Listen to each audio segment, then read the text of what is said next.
Hey, welcome back everybody. Welcome back to my channel. I'm News Jester. My name is Junior. Let's take a look at DcDirect slash McFarlane's Batman the Animated Series, the Batmobile. Really quick at the line, the box. I'm not gonna go into it too much. It's basically there what it is. It does have this part. I know it's upside down. Let's open it up and see what's going on.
Okay, so what are the factors that I put in when I determine the value of an item that I want to put in my collection? One, do I like the figures?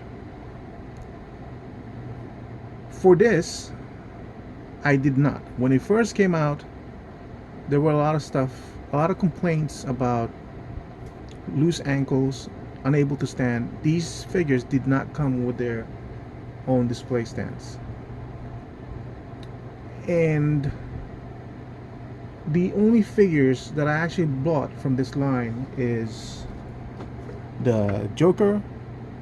I bought this when it got released, and as you can see, it remains unopened, and the Batman of the same quality, but has multiple faces and everything. So I wasn't interested in pre-ordering this way back then, since I only had two figures off of it. But throughout the time, the years that's passed, I have been looking at the secondary market, and I was looking at the prices to see if it had gone down in value, if it retained its retail price, or it went up. It was going for around $200 at the time, something I wasn't willing to pay for. Um, but we did get this new re-release from McFarlane, which is basically a direct reissue of the DcDirect line, and we heard news that it was going to be the exact same thing with the lights and everything, but we didn't know the price. Where the price is $89, 89 or $80, I can't remember. But that's really good because it's been several years since they came out, and McFarlane didn't take the opportunity to tax on more price for it, even though he didn't have any more cost in production because it already had the tooling already done.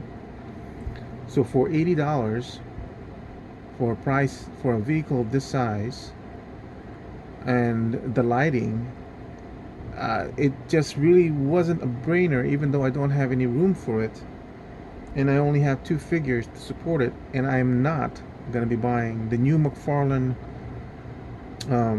Batman the Animated Series figures for $25, $27. It's not worth it, in my opinion. So if I do decide to buy any more figures of the current line, it will just basically be either Robin with my Batman, and actually that's basically it. I'm not interested in anything else for this one. So let's look at this item keeping that in mind, that I have no other figures to support it except for Batman and the Joker, I have no place to put it in my collection. This is one of those where I'm gonna have to see what I'm gonna have to move out to put in. But what does it have going for it? $80. That's a good price for a vehicle of this size. This will fit this Joker. This is the only, I can't find where my Batman is, so for the first time I'll unbox this guy and we'll see how it stands with the rest of my idea. I've turned on the lights. I'm not sure if it's noticeable, but the headlights do come on. Let me open this canopy up. This is bare plastic. There's no paint job or anything. This is not that version. I do recall there's two other versions of this one from D Hunter's review. He has all of them. So as you can see, the cockpit is lighted up. The afterburners are lighted up. I'm gonna go ahead and turn off my lighting so you can see it in the dark. Okay. So you can see from the background how bright or how dim the lights are. Here's the headlights over here. It's gonna swing around again. This, don't worry about this bottom light, that's from my turntable. And you'll see the lights on the canopy over here. And this one. This is not a brand new fresh set of batteries, so I'm not sure if it's gonna get more brighter than that. It's okay for what it is. Let me go ahead and turn off the lights again.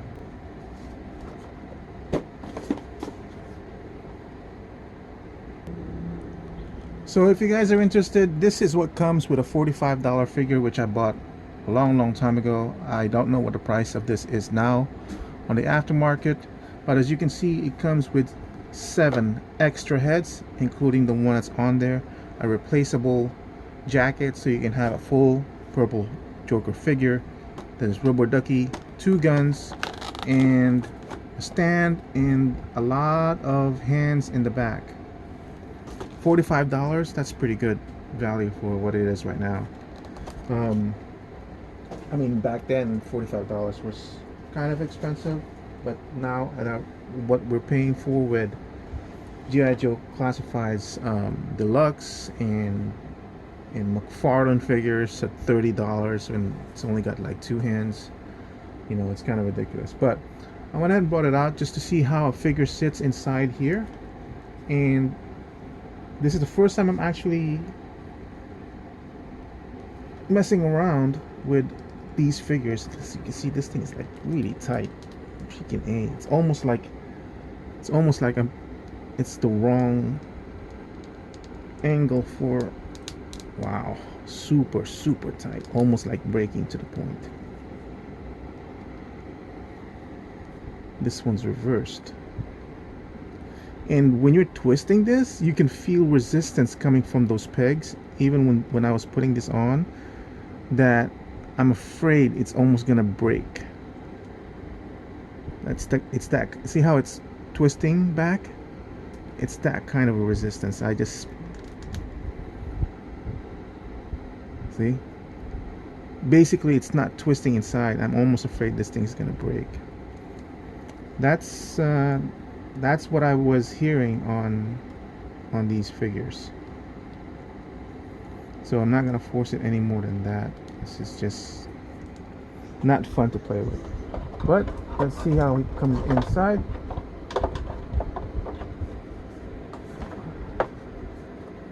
This thing is a 2-seater, so that's pretty good. You put him back like so, and I believe you can lean him back. Oops. Ah.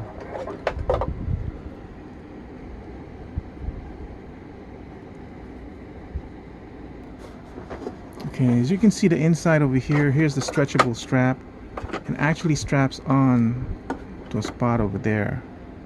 I'm never going to use that. This is static. These are the inside of the canopy. This, it goes back and forth, so that's kind of interesting. There's a lot of cavity in here, so it should be able to be fine. It's kind of loose inside for this figure, so you do have to kind of move things about and then move it back. So there's plenty of room in there for the figure. I would suggest being careful when you're sliding this back and forth. As you can see, mine's already caught on some scuff marks because the edge of the canopy is gonna ride and scratch that up. This is one of those matte finishes, so see how it has this mark over here. I didn't cause that. It's just gonna happen. This is gonna happen a lot for this line. It's just bare plastic, and the worst thing is when you kind of rub it with something to remove this, all it's gonna do is create a sheen on the surface of this material that will just make it more stand out. It's almost better to just repaint the whole thing if you want to. Why did I buy this when I don't have any other figures from this line? $80. $80 is cheap enough for me to say, hell, let's go ahead and buy it and see what we can do with it.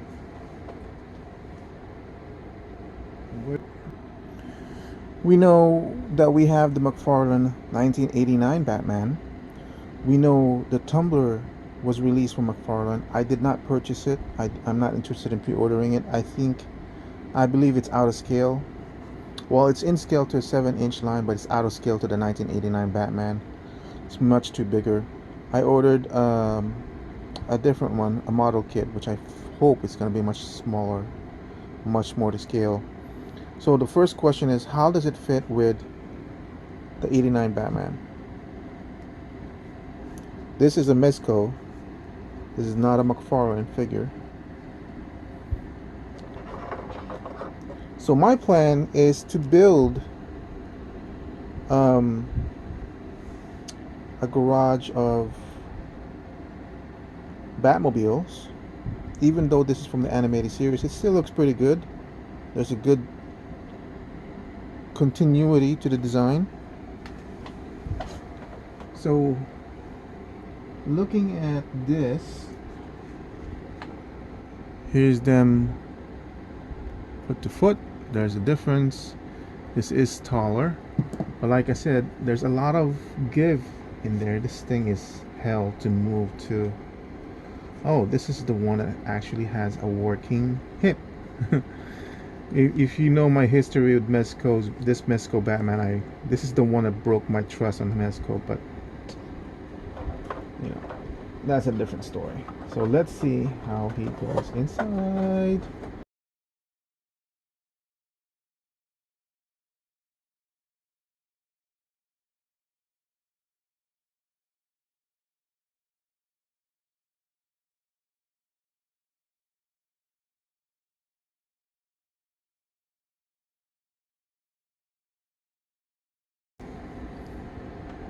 So there's the Mezco 1989 Batman fitting in there. It will close.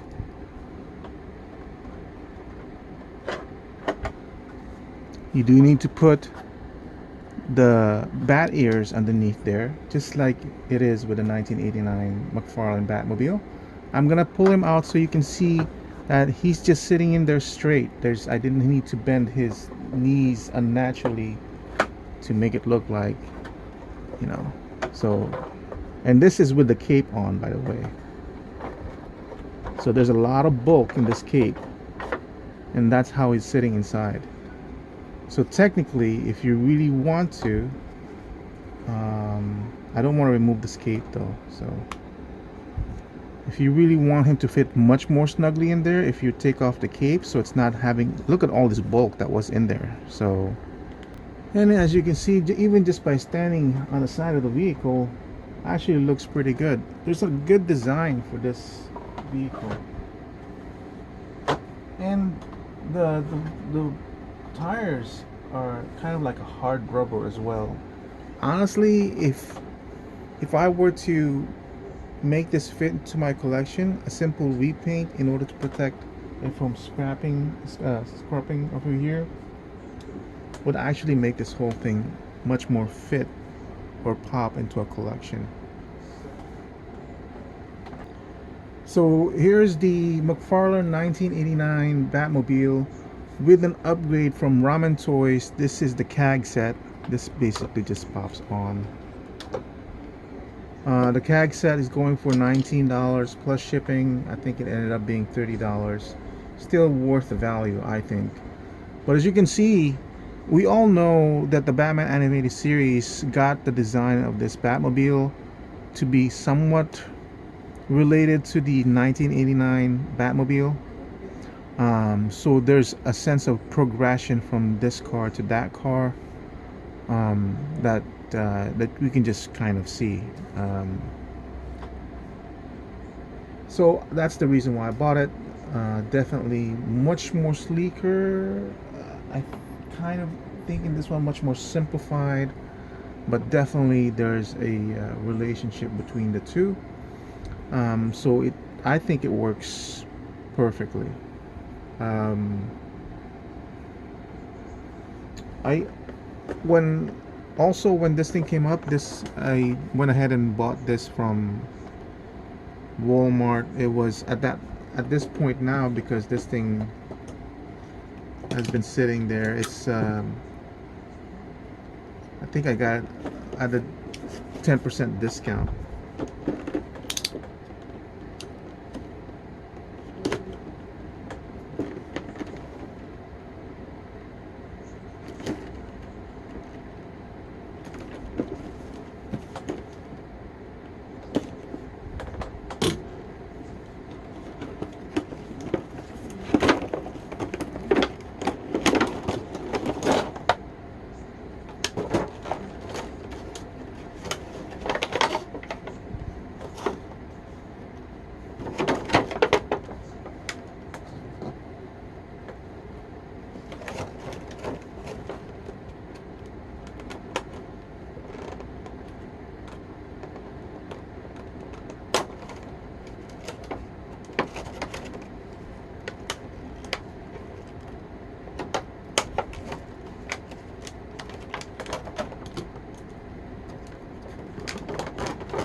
So this bat cycle is also a reissue. This also has light up features.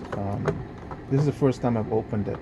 I bought this because for my anticipation of this one. This is directly from DcDirect's reissue.